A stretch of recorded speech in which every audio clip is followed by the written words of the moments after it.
नमस्कार दोस्तों, मेरा नाम कपिल सिक्का है। स्वागत है आपका study I Q education platform पे। आज हम एक इंपॉर्टेंट सीरीज शुरू करने जा रहे हैं। ये है most important current affairs for prelims 2021। जैसा कि आपको पता है, एग्जाम डिले हो गया है, तो ये सीरीज हम आपके लिए लाए हैं। 50 घंटे में complete current affairs, polity, economy, environment, जितना भी आर्ट एंड कल्चर, जो भी करंट अफेयर्स इंपॉर्टेंट है एग्जाम पॉइंट ऑफ व्यू से, वो सब 50 घंटे में मैं पूरे कराऊंगा। ये सीरीज यूट्यूब पे ही चलेगी।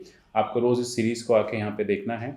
इसके अलावा आप स्टडी आई क्यू पे विभिन्न माध्यमों से हमसे जुड़ सकते हैं। इसके पीडीएफ आपको मेरे टेलीग्राम चैनल @कपिल लाइव से मिल जाएंगे।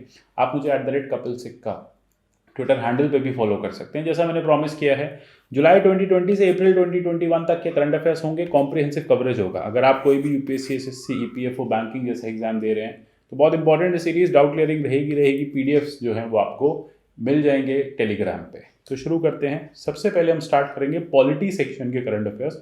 लगभग कुछ एक 20 से 25 न्यूज़ यहाँ पे पॉलिटी सेक्शन की हैं। अच्छा, ये सीरीज़ किस तरह से की जाएगी एक बार ये भी मैं आपको बता देता हूँ। अगर कोई भी ऐसी टर्म जो न्यूज़ में है, ठीक है, और वो लेटेस्ट से क्वेश्चन आवर न्यूज़ में है, पॉलिटी की टर्म है, तो मैं उसके पीछे का स्टैटिक पोर्शन भी आपको कवर कराऊंगा। क्योंकि एग्जाम जो है, इसी तरह से आपने देखा यूपीएससी में क्वेश्चन आते हैं डायरेक्टली। कोई चीज़ न्यूज़ में होती है वो यूपीएससी डायरेक्टली नहीं पूछती है। जैसे मैं आपको पिछले साल का एक एग्जाम्पल दूँ, एमपी लैट्स का। अब एमपी लैट्स को सस्पेंड किया गया। यूपीएससी ने आपसे ये नहीं पूछा कि एमपी लैट को सस्पेंड किया गया नहीं किया गया। यूपीएससी ने आपसे एमपी लैट के कोर पर्सपेक्टिव को पूछ लिया कि ये फंड होता क्या है, काम कैसे करता है। तो सेम सिमिलर वे में हम यहाँ पे करंट अफेयर्स। बेस्ट पार्ट ये है कि इस न्यूज़ के साथ, करंट अफेयर्स के साथ एमसीक्यूज भी हम डेली सॉल्व करेंगे। जो जो टॉपिक्स हम कवर करते जाएंगे, लास्ट में हम उसके एमसीक्यूज को भी यहाँ पे सॉल्व करेंगे। चलिए शुरू करते हैं। पॉलिटी का जैसे मैंने आपको बताया, सबसे पहले हम सीरीज शुरू करेंगे। पॉलिटी के बाद हम आगे चलेंगे, इकोनॉमी पे चलेंगे, फिर आर्ट एंड कल्चर पे चलेंगे। इस तरह से हम एनवायरमेंट इकोलॉजी करते हुए कंप्लीट 50 घंटे में पूरा करंट अफेयर्स कर लेंगे। तो पॉलिटी की पहली न्यूज़ जो आ रही है, केशवानंद भारती, श्रीपद गलवारू जो है उनकी डिमाइस हो गई। केशवानंद भारती नाम बहुत फेमस है, जैसा कि आप यहाँ इमेज में देख पा रहे हैं, फोटो में देख पा रहे हैं। ये थे केशवानंद भारती जी महाराज, इनका डिमाइस हुआ है लास्ट ईयर। अच्छा, यूपीएससी आपसे ये नहीं पूछ लेगा ना कि डिमाइस हो गई है, क्या हुआ है। यूपीएससी आपसे केशवानंद भारती पे कोई एक इंपॉर्टेंट पॉलिटी का कॉन्सेप्ट पूछ लेगा और बहुत फेमस है ये। तो चलिए शुरू करते हैं इसी टॉपिक से सीरीज को रिवाइज कर लेते हैं। एक बार जल्दी से देख लेते हैं कि बेसिक स्ट्रक्चर डॉक्ट्राइन एग्जैक्टली होता क्या और किस तरह का क्वेश्चन अगर आता है तो आ सकता है। सबसे पहले हमें ये समझना है कि बेसिक स्ट्रक्चर डॉक्ट्राइन आया कहाँ से। देखो, बेसिक स्ट्रक्चर डॉक्ट्राइन 24 अप्रैल 1973 को पहली बार कोर्ट ने प्रोनाउंस किया।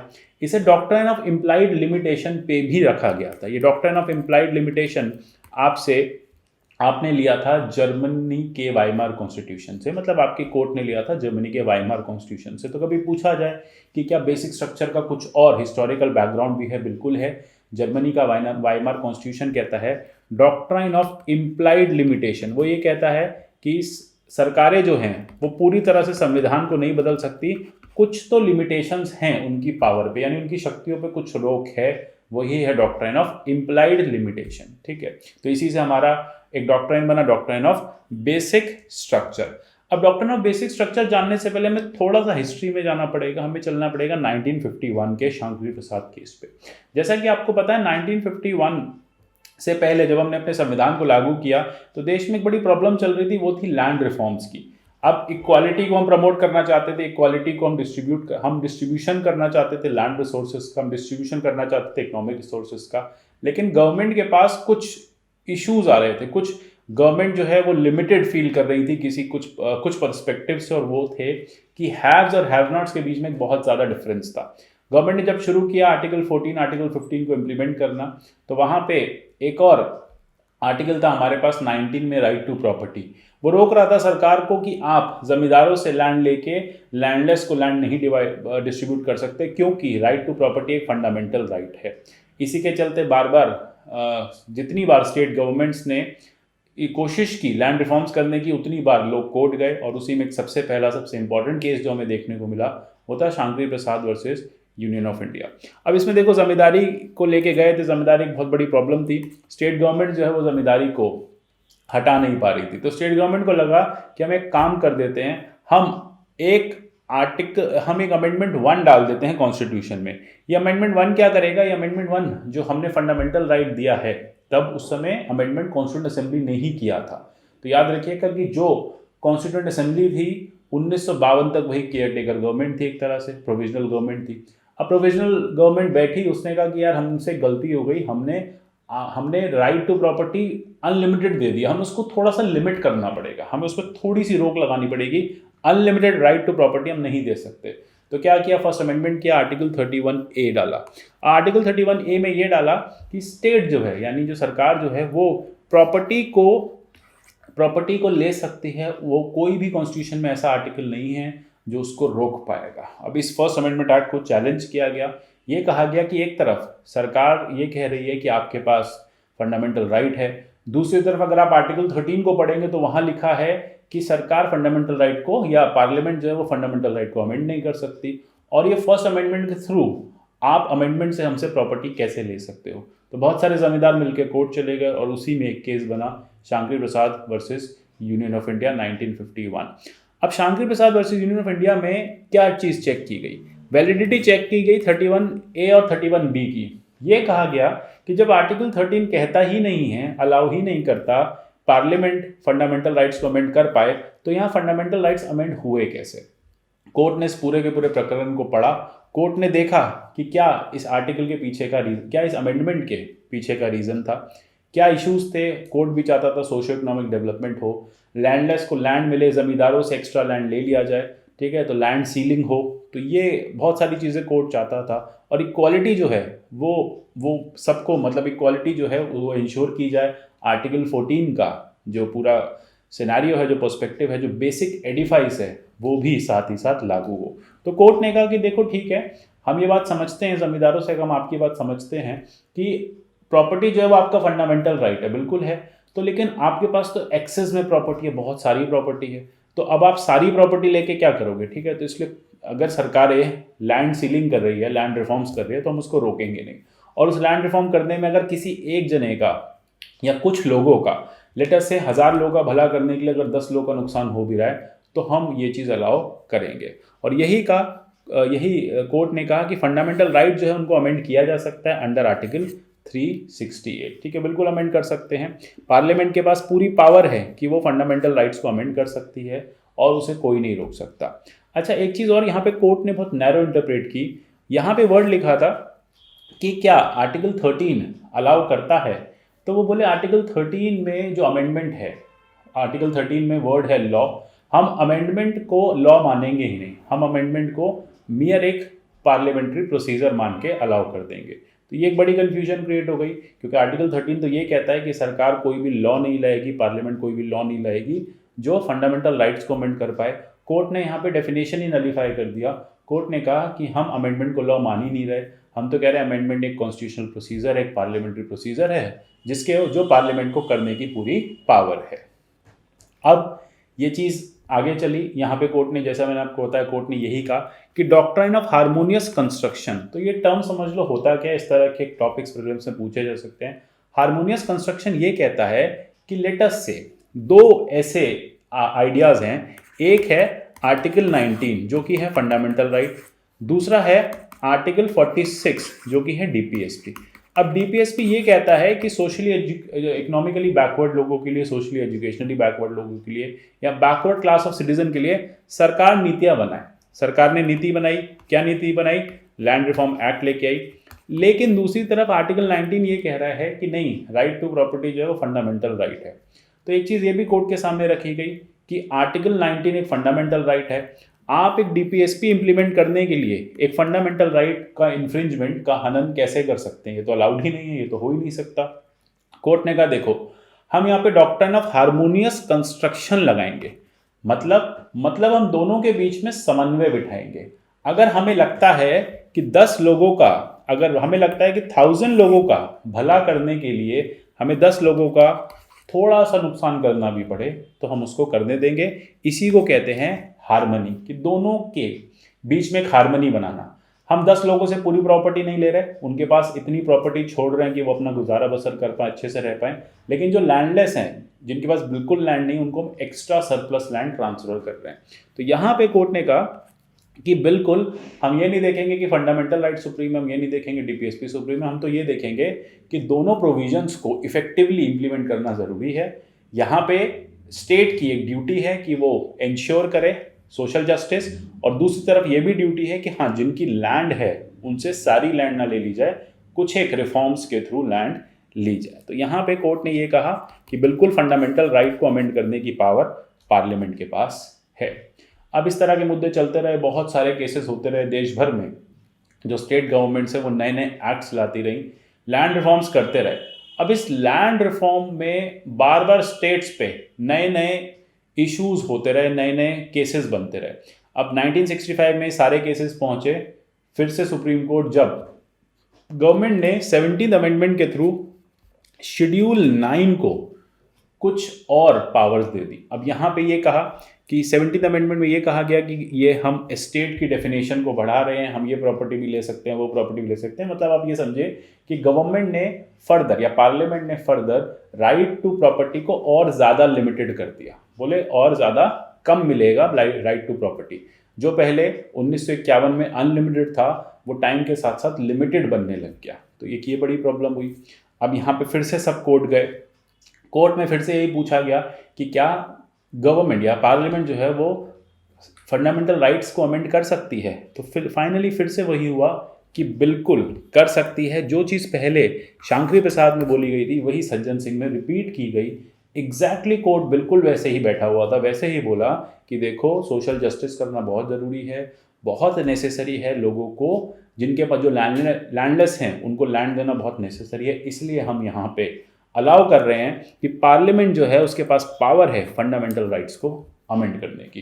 तो मतलब आज़ादी के बाद या हम समझे 1951 के बाद पहले 15 साल तो यही टसल चलता रहा, फंडामेंटल राइट अमेंड किए जा सकते नहीं किए जा सकते। 65 तक यही फाइनल से था कि हाँ किए जा सकते हैं, और हो भी रहे थे। आप देखिए तब तक 17-18 अमेंडमेंट्स आ गए थे, उसमें फंडामेंटल राइट्स को कई बार अमेंड किया गया, शेड्यूल 9 हमने डाला था।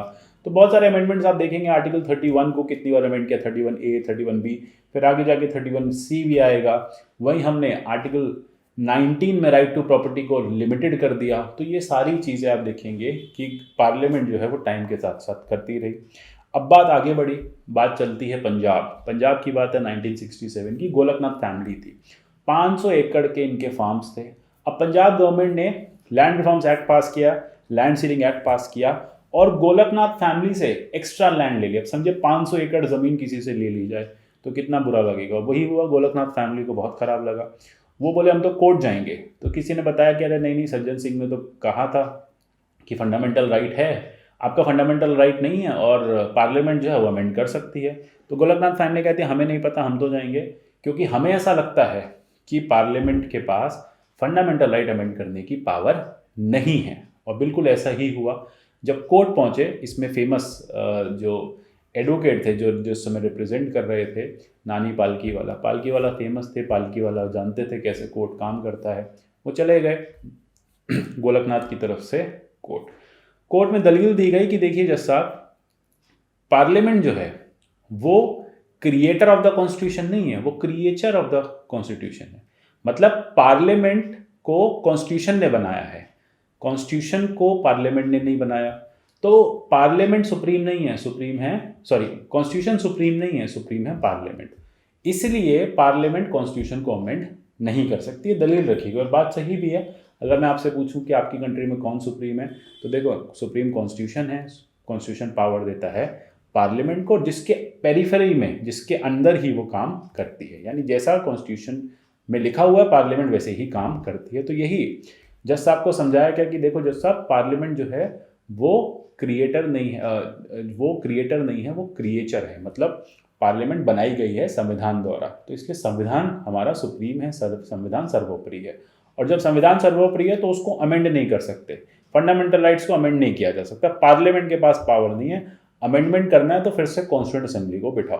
कोर्ट को लगा बात तो बिल्कुल सही है, एकदम सही बात कही जा रही है।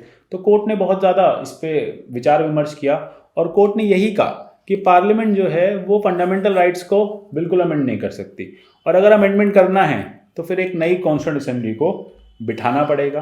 दूसरी बात एक और कोर्ट ने कही कि आर्टिकल 368 में जो लॉ है उस लॉ का क्लियर मीनिंग है कि आर्टिकल 13 में कोई भी अमेंडमेंट, अगर आर्टिकल 368 में कोई भी अमेंडमेंट आता है तो वो क्लियरली आर्टिकल 13 में लिखे लॉ को इम्पैक्ट करता है। और उससे आप देखेंगे कि आर्टिकल 13 के थ्रू फंडामेंटल राइट जो है वो इम्पैक्ट होते हैं। तो यानी कोई भी अगर अमेंडमेंट होता है और वो फंडामेंटल राइट को लेने की कोशिश करता है तो वो अमेंडमेंट क्या होगा, हम वॉइड मानेंगे। अगर आप आर्टिकल 368 में कोई अमेंडमेंट करते हो, वो आर्टिकल 13 के थ्रू फंडामेंटल राइट्स लेने की कोशिश करता है, तो हम उसको ये मानेंगे कि वो वॉइड है। और यही हुआ, आर्टिकल 19(1) जो है वो लेने की कोशिश की गई थी, इसीलिए क्लियर कर दिया गया कि फंडामेंटल राइट को अमेंड नहीं किया जा सकता, पार्लियामेंट किसी भी फंडामेंटल राइट को नहीं ले सकती, क्योंकि ये डेमोक्रेसी है, ऑटोक्रेसी नहीं है। और दूसरी बात है कि फंडामेंटल राइट्स, एक चीज़ और कही गई कि फंडामेंटल राइट्स क्या हैं, एकदम नेचुरल राइट्स की तरह हैं। तो नेचुरल राइट्स तो स्टेट ऑफ नेचर से मिले हैं, ठीक है, इंसान पैदा हुआ तो वो राइट्स लेके पैदा हुआ, तो आप उससे राइट्स वो छीन ही नहीं सकते, क्योंकि वो आपके ग्रोथ और डेवलपमेंट के लिए बहुत इंपॉर्टेंट है। तो यहाँ पे आके 1967 में पूरी की पूरी बात पलट गई। जो पहले दो केसेस कह रहे थे कि फंडामेंटल राइट जो हैं वो अमेंड किए जा सकते हैं, पार्लियामेंट के पास पूरी पावर है, कोई लिमिटेशन की बात नहीं की गई।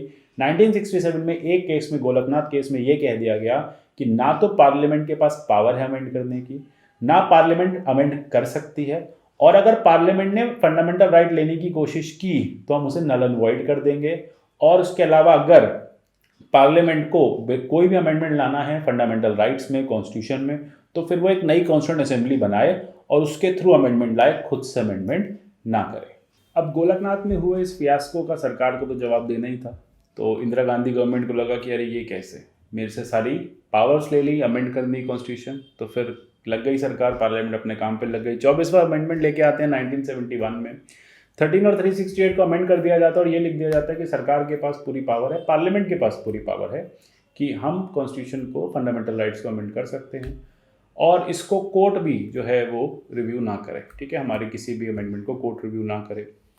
अब इसमें लिख दिया गया कि parliament has power to abridge और take away any fundamental right under article 368।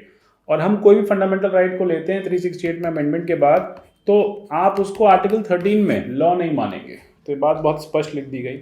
इसके अलावा आप देखेंगे कुछ और केसेस, कुछ और प्रॉब्लम्स देश भर में चल रही थी लैंड रिफॉर्म्स को लेके। उसी में एक जगह है केरला में, कासरगोड। तो कासरगोड में एक मठ हुआ, उस मठ के मठाधीश थे केशवानंद भारती महाराज। अब केशवानंद भारती महाराज के साथ क्या प्रॉब्लम होती है कि उनकी लैंड जो है वो केरला गवर्नमेंट ने एक्वायर कर ली। कैसे एक्वायर कर ली? लैंड रिफॉर्म्स करके।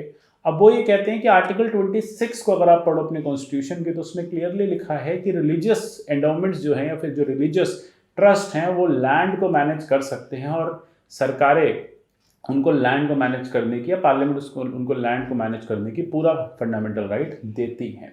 अब वो कहते हैं कि यार ये तो गलत बात है भाई, मेरे को आर्टिकल 26 में एक राइट मिला हुआ है कि ये जो लैंड मेरे अंडर है और ये रिलीजियस प्रॉपर्टी है, रिलीजियस लैंड है, इसको मैं मैनेज कर सकता हूँ, ये मुझसे कोई नहीं लेगा। जब आर्टिकल 26 में मुझे गारंटी दी हुई है, तो फिर केरला गवर्नमेंट कैसे मेरे से एक लैंड रिफॉर्म करके ये लैंड ले सकती है? तो इस तरह के बहुत सारे वाक़ये हुए, इस तरह के बहुत सारे केसेस हुए, और इन्हीं सब केसेस को क्लब करके 1973 में फिर से सुप्रीम कोर्ट बैठा। इस बार सुप्रीम कोर्ट 13 जज के साथ बैठा। अब क्या होता है, अब इस 13 जज की बेंच में ये कहा जाता है कि जितने भी लैंड रिफॉर्म्स के केसेस हैं वो सारे ले आओ। सबको बिठाया गया, नाम दिया गया Keshavananda Bharati and others versus union of India. तो उसमें बहुत सारे केसेस को क्लब कर दिया गया। 13 इंपॉर्टेंट जजेस जो थे सुप्रीम कोर्ट के बैठे, अब तक की सबसे बड़ी बेंच थी वो, इन सब ने मिलकर एक डिसीजन लिया। अब उस डिसीजन को अगर हम देखें कि किस तरह से लिया गया है, उस डिसीजन में ये कहा गया कि देखो, सबसे पहली बात हमें ये समझनी की है कि क्या पार्लियामेंट के पास पावर है अमेंडमेंट की।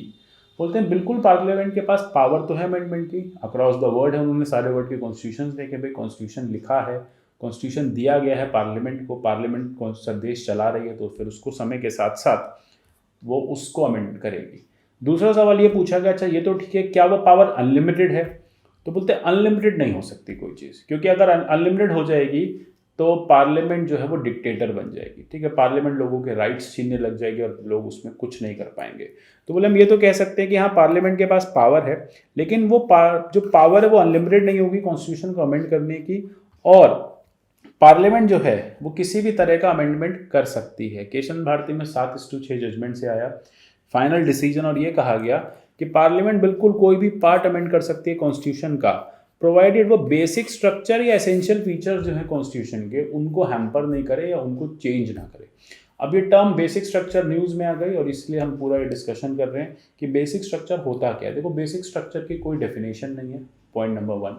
बेसिक स्ट्रक्चर एग्जॉस्टिव नहीं है। एग्जॉस्टिव जब मैं टर्म यूज़ करता हूँ मतलब कि आप उसको चंद शब्दों में समझा सकते हो, ऐसा बिल्कुल नहीं है। बेसिक स्ट्रक्चर को कभी भी कोर्ट ने भी नहीं समझाया कि ये होता क्या है। अब बेसिक स्ट्रक्चर के लिए कोर्ट ने अलग अलग समय पर अलग अलग बातें की कि फेडरलिज्म भी बेसिक स्ट्रक्चर हो सकता है, सेक्युलरिज्म भी हो सकता है, डेमोक्रेसी भी हो सकती है, 5 साल के इलेक्शन भी हो सकते हैं, कॉन्स्टिट्यूशन की सुप्रीमेसी भी हो सकती है, रूल ऑफ लॉ भी हो सकता है, जुडिशरी की इंडिपेंडेंस भी हो सकती है। जैसे मैंने क्लास के शुरू में बताया था कि डॉक्ट्राइन ऑफ इम्प्लाइड लिमिटेशन से इसने जन्म लिया और ये डॉक्ट्राइन ऑफ इम्प्लाइड लिमिटेशन का कॉन्सेप्ट आपको जर्मनी के वाइमार कॉन्स्टिट्यूशन में दिखेगा 1935-36 में। अब doctrine of separation of power, sovereign democratic republic का concept, parliamentary system of government, principle of free and fair elections, welfare state, ये सारी की सारी चीज़ें डॉक्ट्राइन ऑफ बेसिक स्ट्रक्चर का पार्ट बनी। Supremacy of constitution, separation of power, federal character, मतलब अलग अलग टाइम पे अलग अलग बातें बताई गई। आज तक सुप्रीम कोर्ट ऑफ इंडिया या फिर भारत के जो कोर्ट हैं वो बताते आ रहे हैं कि ये बेसिक स्ट्रक्चर होता क्या है। तो बेसिक स्ट्रक्चर को किसी ने वेलफेयरिज्म को भी बेसिक स्ट्रक्चर कहा, यूनिटी इंटीग्रिटी को भी कहा, सोवरेनिटी को भी कहा, सोशलिज्म को भी कह दिया बेसिक स्ट्रक्चर है, डेमोक्रेसी को भी कह दिया। तो ये सारी चीज़ें हैं बेसिक स्ट्रक्चर। और बेसिक स्ट्रक्चर में एक इम्पॉर्टेंट प्रियम्बल का भी रोल बताया कि प्रियम्बल भी उसको इम्प्लीमेंट करने में बहुत हेल्प करता है। अगर हम एस आर बोमई केस की बात करें, S R Bommai versus state of Karnataka में बात करें, तो वहाँ फेडरलिज्म को बेसिक स्ट्रक्चर बताया गया, जुडिशियल रिव्यू को बेसिक स्ट्रक्चर बताया गया। एक और बहुत फेमस केस है किहोतो होलोहन। किहोतो होलोहन बात करता है disqualification of members of house of parliament और लेजिस्लेचर। तो इनके केस में भी Kihoto Hollohan anti defection law पे बात करता है। तो यहाँ पे भी कहा गया कि डेमोक्रेसी जो है वो एक बेसिक स्ट्रक्चर है। ठीक है, तो बहुत सारी चीज़ें बेसिक स्ट्रक्चर में हैं। क्या क्या है ये टाइम के साथ साथ कोर्ट बताती रहती है। तो इस टॉपिक में हमें इतना ही जानना था। इसको एक बार थोड़ा रिवाइज करिएगा, फिर एक बार क्वेश्चन के थ्रू भी हम सॉल्व करेंगे। दूसरी न्यूज़ जो पॉलिटी में इंपॉर्टेंट थी last year exam point of view से जो इम्पोर्टेंट है वो है डोनाल्ड ट्रंप के को ट्वाइस मतलब 2 बार इम्पीच कर दिया गया। तो 2 बार उनको हटाने की कोशिश की, हटे नहीं, वो इम्पीचमेंट का तो प्रोसेस चला ही उनके लिए। तो यहाँ पे टर्म इंपॉर्टेंट हो जाती है। तो इसलिए हमें यूपीएससी के पॉइंट ऑफ व्यू से ये जानने की ज़रूरत है कि एक तो यूएस के प्रेसिडेंट को कैसे इम्पीच करते हैं, और क्योंकि बात यूएस प्रेसिडेंट की हो रही है तो अपने प्रेसिडेंट को भी देख लेते हैं किस तरह से इम्पीच किया जाता है। तो देखो सबसे पहले हम यूएस के इम्पीचमेंट प्रोसेस पे चलते हैं। यूएस का इम्पीचमेंट प्रोसेस आपको 2 अलग अलग लेयर में मिलेगा। पहला होता है हाउस ऑफ रिप्रेजेंटेटिव्स, ठीक है, दूसरा होता है सीनेट। ये 2 हाउसेज हैं वहाँ के जिनको आप मिला के कांग्रेस कहते हैं, तो याद रखिएगा। अब देखिए जितने भी president, vice president, civil officers United States के, ये कैसे रिमूव किए जा सकते हैं, कॉन्स्टिट्यूशन में लिखा है। ये रिमूव किए जा सकते हैं impeachment and for conviction of treason. कौन कौन से रीजन है ट्रीजन करने के, ब्राइबरी के, या अदर हायर क्राइम्स एंड मिसडिमेनर्स, इनसे ये रिमूव किए जा सकते हैं। और ये कहाँ लिखा, article 2 section 4 of US constitution में लिखा हुआ है। अब क्या हुआ, देखो इम्पीच करना है तो सबसे पहले हाउस ऑफ रिप्रेजेंटेटिव्स जाओ, जिसको लोअर हाउस भी माना जाएगा, वहाँ पे इम्पीच किया जा सकता है। वो इसको इम्पीच कर सकते हैं किसी भी चार्ज पे। अब इम्पीचमेंट वहाँ पे सिंपल मेजोरिटी चाहिए। 435 सीट का ये हाउस है, सिंपल मेजोरिटी मतलब 435 डिवाइड बाई 2 + 1, वहाँ पे मेजोरिटी चाहिए।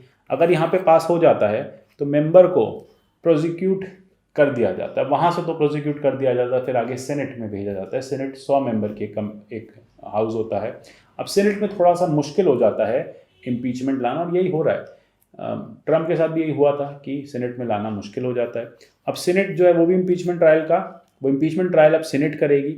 अब ट्रायल में क्या होगा, कन्विक्शन में 2/3 मेजोरिटी चाहिए, यानी 100 में से 2/3 मेजोरिटी चाहिए आपको। और ये 2/3 मेजोरिटी यूजुअली सेनेट में लाना मुश्किल हो जाता है, क्योंकि सेनेट हमने देखा है कि बहुत नियर मार्जिन से बनती है कि 50, 51, 50, 48, 52 इस तरह के मेंबर्स आपको वहाँ पे डेमोक्रेट्स और रिपब्लिकन के दिखेंगे। तो सेनेट में हमेशा से ही प्रॉब्लम होती है, और यही ट्रम्प के केस में हुआ।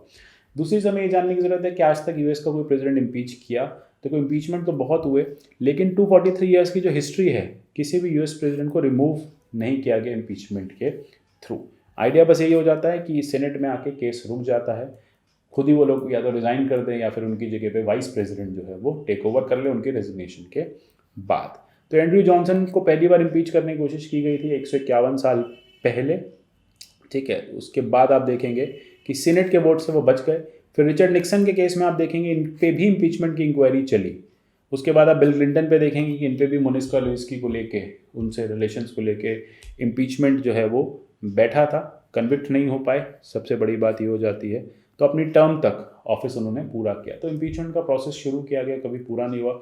डोनाल्ड ट्रंप पे 2 बार इम्पीचमेंट हुआ, लेकिन इम्पीचमेंट के थ्रू नहीं गया, वो अपनी टर्म पूरी करने के बाद ही गए। अगर उन्हें इम्पीच कर दिया जाता तो फिर अब दोबारा से वो इलेक्शन में नहीं आ पाते। कहा जा रहा है कि वो 2024 के इलेक्शन को दोबारा से कंटेस्ट करने की कोशिश कर रहे हैं, और कहाँ जहाँ तक है कि रिपब्लिकन के कैंडिडेट बन के 2024 में वापस आएंगे। खैर वो हमारे लिए इंपॉर्टेंट नहीं है। हमें दूसरी चीज़ ये जानना है कि अच्छा भारत का राष्ट्रपति कैसे इम्पीच किया जाएगा। देखो भारत के राष्ट्रपति के इम्पीचमेंट के लिए आर्टिकल 61 जो है वो एक इम्पॉर्टेंट आर्टिकल बन जाता है। अगर हम रीज़न देखें इम्पीचमेंट के तो सिंपल है। आर्टिकल 61 कहता है वायलेशन ऑफ द कॉन्स्टिट्यूशन होना चाहिए। तो इंपॉर्टेंट है, बात लिख लो, वायलेशन ऑफ द कॉन्स्टिट्यूशन के लिए हमारे प्रेसिडेंट जो इम्पीच किए जा सकते हैं। अभी वायलेशन ऑफ द कॉन्स्टिट्यूशन क्या है ये कहीं मेंशन नहीं है। अच्छा दूसरी बात ये कि इम्पीचमेंट के जो चार्जेस हैं वो कोई भी हाउस स्टार्ट कर सकता है, लोकसभा और राज्यसभा। जैसे हमने यूएस के केस में देखा, पहले हाउस ऑफ रिप्रेजेंटेटिव्स से फिर सेनेट पे जाएगा। यहाँ पे राज्यसभा लोकसभा कोई भी इन चार्जेस को इनिशिएट कर सकता है। अब चार्जेस जो है वो 1/4 मेंबर उस हाउस के साइन करें और 14 दिन का नोटिस जो है वो प्रेसिडेंट को दिया जाए। अब जब 14 दिन का नोटिस आ जाएगा उसके बाद ही ये मोशन जो है लाया जाएगा हाउस में। इम्पीचमेंट का रेजोल्यूशन पास होना चाहिए 2/3 of the total membership of the house, जिसे स्पेशल मेजॉरिटी कहते हैं कि स्पेशल मेजॉरिटी से ही ये पास होना चाहिए। और ये total membership of the house, let us से अगर मेंबरशिप हाउस की 543 है तो उसके 2/3 मेंबर्स जब तक वोटिंग नहीं कर देंगे प्रेसिडेंट को इम्पीच नहीं किया जाएगा। अच्छा इम्पीचमेंट के केस में इलेक्टेड नॉमिनेटेड दोनों ही मेंबर्स को पार्टिसिपेट करने दिया जाता है, हमने देखा था। अब जब इलेक्शन होता है तो नॉमिनेटेड को नहीं अलाउ किया जाता है, यानी नॉमिनेटेड जो है वो नहीं होते। अब एक बार मैं आप डायग्रामेटिकली मैं आपको समझाऊं कि इम्पीचमेंट कैसे होगा प्रेसिडेंट का। इम्पीचमेंट चार्जेस कोई भी हाउस लगा सकता है। उस हाउस के एक चौथाई मेंबर जो है 1/4 मेंबर राइटिंग में दे अपने हाउस के चेयरमैन को या फिर स्पीकर को, जो भी हाउस है वो। उसके बाद 14 दिन का नोटिस सर्व किया जाए। चेयरमैन या फिर लोकसभा का स्पीकर जो है वो डिसाइड कर सकते हैं कि डिसाइड करेंगे कि हाउस को प्रोसीड करना है नहीं करना है।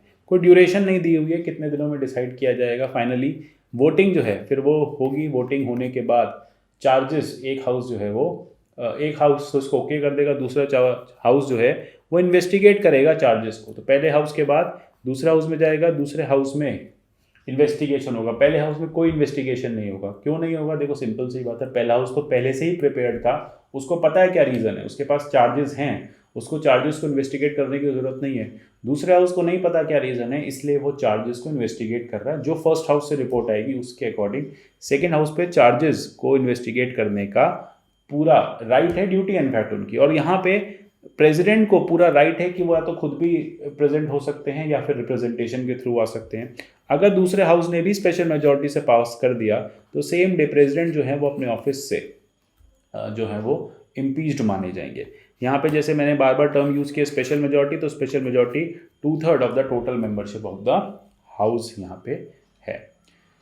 चलते हैं न्यूज़ नंबर 3 की तरफ। एक हिंदू में न्यूज़ थी कि delay in Perarivalan case extraordinary says supreme court. अब ये क्या है पूरा डिले और क्यों है?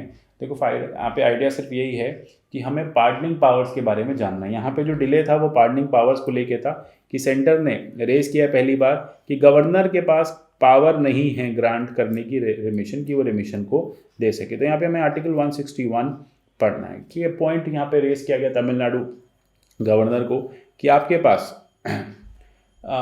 161 में क्या पावर्स है, कैसे पावर्स है, क्यों डिले हो रहा है, इन सब पे ये पॉइंट रेज किया गया। तो देख लेते हैं एक बार कि हमारे प्रेसिडेंट के पास क्या पावर है, सिमिलरली गवर्नर के पास क्या पावर है, और इसी के अगर मैचिंग देखें तो यूएस प्रेसिडेंट के पास क्या पावर है।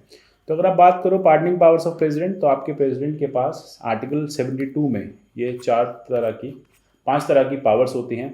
पार्डन का मतलब हुआ कि बिल्कुल एब्जॉल्व कर देना, यानी कल तक आप कन्विक्ट थे, ठीक है, आप गुनहगार थे और आज प्रेसिडेंट ने कह दिया कि जाओ तुम्हारे सारे गुनाह माफ़, तो आप कंप्लीटली पार्डन ऑफ हो जाते हो कन्विक्शन से। यानी अब आप कंप्लीटली एब्जॉल्व हो, कोई भी पनिशमेंट, कोई भी डिस्क्वालिफिकेशन आप पे अब नहीं लागू होगा, यानी आप एकदम नॉर्मल सिटीजन की तरह रहोगे। इसके बाद अब दूसरा जो होता है रेस्पाइट। रेस्पाइट में प्रेसिडेंट जो है लेसर सेंटेंस को देते हैं, ठीक है, ओरिजिनली जो सेंटेंस थी, ओरिजिनली लेटेस्ट से 12 साल की सज़ा थी, लेस करके आपको 8 साल कर दिया गया। स्पेशल सर्कमस्टांसेस इसमें देखे जाते हैं। फिर उसके बाद आप देखेंगे रिप्राइव। रिप्राइव में थोड़े दिन के लिए आपके एग्जीक्यूशन को, सेंटेंस को रोक दिया जाता है टेम्परेरी पीरियड के लिए, जब तक प्रेसिडेंट को लगता है हाँ कुछ और इन्वेस्टिगेशन चल रही है तो इसको यहाँ रोक देते हैं। फिर एक होता है रिमिट। रिमिट के केस में आप कैरेक्टर, आप पीरियड जो है, आप देखेंगे रिमिट और रेस्पाइट में चीज़ें सिमिलर आ जाती हैं। रिमिट के केस में भी आप पीरियड जो है सेंटेंस का कम कर देंगे लेकिन कैरेक्टर कम नहीं करेंगे। ठीक है, तो यहाँ पे आप देख सकते हैं लेटेस्ट से किसी को हार्श पनिशमेंट मिली है 20 साल की, प्रेसिडेंट उसको हार्श पनिशमेंट 15 साल की कर सकते हैं। कम्यूटेशन की अगर मैं बात करूँ कम्यूट की, तो यहाँ पे हार्श पनिशमेंट से, हार्श से आप लाइट पे ला सकते हैं। ठीक है, जहाँ पे हार्श थी, रिगरस थी, वहाँ पे सिंपल पे आप ला सकते हैं, या फिर आप इजी पे ला सकते हैं। ठीक है, रेस्पाइट के केस में देखो होता है सिर्फ स्पेशल सर्कमस्टांसेस में, जैसे प्रेगनेंसी है, इस केस में रेस्पाइट लगता है। लेटेस्ट से रेस्पाइट के केस में कोई ओल्ड एज है, उस केस में रेस्पाइट लग सकता है। ठीक है, ये भी हो सकता है रेस्पाइट में कि आपकी सज़ा को ख़त्म करके सिर्फ फाइन लगा दिया जाए। तो ये जो कन्फ्यूजन रहती है स्टूडेंट्स को रेस्पाइट और रिमिट के बीच में, वो यही है कि रेस्पाइट में आप दूसरे फॉर्म पे भी आ सकते हैं। ठीक है, यहीं पे ये चीज़ ध्यान रखने वाली बात है। कम्यूट के केस में रिग्रेस पनिशमेंट से सिंपल पनिशमेंट पे आप आ जाएंगे। ठीक है, तो ये हमारे प्रेसिडेंट के पास पावर्स हैं। अच्छा, कुछ केस लॉज देख लेते हैं। केस लॉज में ये कहा गया कि क्या प्रेसिडेंट की अगर प्रेसिडेंट ने किसी को पार्डन दिया है तो क्या उसको आप जुडिशली रिव्यू कर सकते हो? तो बिल्कुल यहाँ पे कहर सिंह केस में कोर्ट ने कहा कि देखो अगर बोनाफाइड इंटेंशन है, अगर प्रेसिडेंट ने ठीक सोच समझ के दिया है तो हम नहीं करेंगे, लेकिन अगर वो पॉलिटिकली मोटिवेटेड इंटेंशन है कि उसमें कुछ पॉलिटिक्स इन्वॉल्व है तो फिर हम वहाँ पे जुडिशियल रिव्यू कर देंगे। दूसरी, आर्टिकल 72 को डिस्क्रिशनरी पावर भी बताया गया है प्रेसिडेंट की, लेकिन इसी के साथ साथ आर्टिकल 172 को यूज़ करते समय प्रेसिडेंट को काउंसिल ऑफ मिनिस्टर से पूछना पड़ेगा। अच्छा, दूसरी तरफ अगर हम गवर्नर के केस में देखें तो गवर्नर के पास भी पार्डनिंग पावर होती है लेकिन कम होती हैं। तो प्रेसिडेंट के पास 72 में हर केस में पार्डनिंग पावर होती है, गवर्नर के पास डेथ सेंटेंस और कोर्ट मार्शल में पावर नहीं होती। प्रेसिडेंट डेथ सेंटेंस और कोर्ट मार्शल के केस में अपनी पावर को यूज़ कर सकते हैं, गवर्नर आर्टिकल 161 में इन दो सिनेरियोज में पावर को यूज़ नहीं कर सकते। ये इंपॉर्टेंट बात हो जाती है। और जैसा कि मैंने आपको बताया है कि जब भी प्रेसिडेंट या गवर्नर इस डिसीजन को लेंगे तो फिर वो काउंसिल ऑफ मिनिस्टर से सलाह मशवरा करेंगे। इसको भी हम आगे और समझते हैं। अच्छा, वहीं हम एक एनालॉजी ड्रॉ करते हैं अमेरिका के प्रेसिडेंट के साथ, क्योंकि आपने देखा जाते जाते ट्रंप ने अपने एक former national security adviser Michael Flynn को पार्डन किया है। ठीक है, तो ट्रंप ने एक्सरसाइज की अपनी पावर कॉन्स्टिट्यूशन में और माइकल फ्लाइन को पार्डन किया है क्योंकि वो गिल्टी पाए जा चुके थे FBI द्वारा। अब देख लेते हैं कि यूएस के प्रेसिडेंट के पास ये पावर कैसी है। देखो, यूएस के पास ये कॉन्स्टिट्यूशनल राइट है यूएस के प्रेसिडेंट के पास कि वो पार्डन कर सकते हैं, कम्यूट कर सकते हैं सेंटेंस को जो भी फेडरल क्राइम्स में है। यूएस सुप्रीम कोर्ट ने कहा है कि ये पावर बिना लिमिटेशन के है, ग्रांटेड विदाउट लिमिटेशन, मतलब एब्सोल्यूट पावर है। इंडिया के प्रेसिडेंट के पास ये एब्सोल्यूट पावर नहीं है, याद रखना। यूएस के प्रेसिडेंट के पास ये एब्सोल्यूट पावर है, इसे वो अपने हिसाब से कैसे भी प्रैक्टिस, कैसे भी यूज़ कर सकते हैं, पहली चीज़। दूसरी बात, इंडिया में आप देखेंगे कि एब्सोल्यूट नहीं है। कैसे नहीं है कि अगर प्रेसिडेंट को ये पावर एक्सरसाइज करनी है तो वो इंडिपेंडेंट नहीं कर सकते, गवर्नमेंट से अलग हटके नहीं कर सकते। राष्ट्रपति भवन को ये मर्सी जो भी उनके पास प्ली आती है होम मिनिस्ट्री को भेजनी पड़ती है। होम मिनिस्ट्री इसमें कैबिनेट की एडवाइस मांगती है। कैबिनेट जो है या फिर जो भी मिनिस्ट्री कंसर्न है या फिर जो स्टेट गवर्नमेंट कंसर्न है वो वहाँ से पूछती है कि अच्छा आप बताओ, क्योंकि आपके स्टेट की जेल में बंद है, क्या लगता है आपको, आपके यहाँ क्राइम किया, क्या लगता है। तो जैसे भी रिप्लाई आते हैं उस हिसाब से काउंसिल ऑफ मिनिस्टर एडवाइस बनाते हैं और उस एडवाइस को प्रेसिडेंट को भेजते हैं। तो सुप्रीम कोर्ट ऑफ इंडिया ने कई बार कहा है कि प्रेसिडेंट खुद से डिसीजन नहीं ले सकते, उनको इस प्रोसेस से निकलना होगा, पूरा प्रोसेस उनको निकलना होगा। होम मिनिस्ट्री से concern ministry, law and justice से स्टेट डिपार्टमेंट जाएगा, स्टेट पुलिस पे जाएगा, फिर वहाँ से रिप्लाई आएगा, फिर काउंसिल ऑफ मिनिस्टर प्रेसिडेंट को एडवाइस करेंगे और अकॉर्डिंगली प्रेसिडेंट डिसीजन लेंगे। इसे कोर्ट ने मारूराम केस में भी कहा था और धनंजय चटर्जी केस में भी 1994 में क्लियर बोल दिया था कि प्रेसिडेंट किसी भी तरह की मर्सी प्ली पे अगर डिसीजन ले रहे हैं, किसी की मर्सी सज़ा माफ़ी पे अगर किसी की डिसीजन ले रहे हैं तो काउंसिल ऑफ मिनिस्टर से पूछना बहुत ही नेसेसरी है। ठीक है, तो आज के लिए ये 3 टॉपिक्स हैं। चलिए कुछ क्वेश्चन सॉल्व करने की कोशिश करते हैं। Which of the following are parts of basic structure of constitution? कौन कौन सा इसमें से बेसिक स्ट्रक्चर है? Sovereignty of India, power of judicial review, effective access to justice. कौन सा इसमें से बेसिक स्ट्रक्चर है? बहुत सिंपल है, बहुत एक लंबी लिस्ट है। अब आप जल्दी से स्क्रीन को पॉज करके इसका आंसर दो, सारे ही इसमें बेसिक स्ट्रक्चर हैं। केशवन भारती में आपने देखा supremacy, republican democratic, unity integrity, power of judicial review, harmony between FRD PSP, parliamentary system, rule of law, principle of equality, ये सब, free and fair election, independence of judiciary, effective access to justice, fundamental rights, ये सब basic structure में आते हैं। चलते हैं question 2 की तरफ। With regard to impeachment of president in India, consider the following statements. President can be removed only for violation of Constitution. Constitution defines meaning of phrase violation under Article 55 of Constitution. Impeachment charges can be initiated only by Lok Sabha. बहुत simple है, अभी मैंने आपको बताया।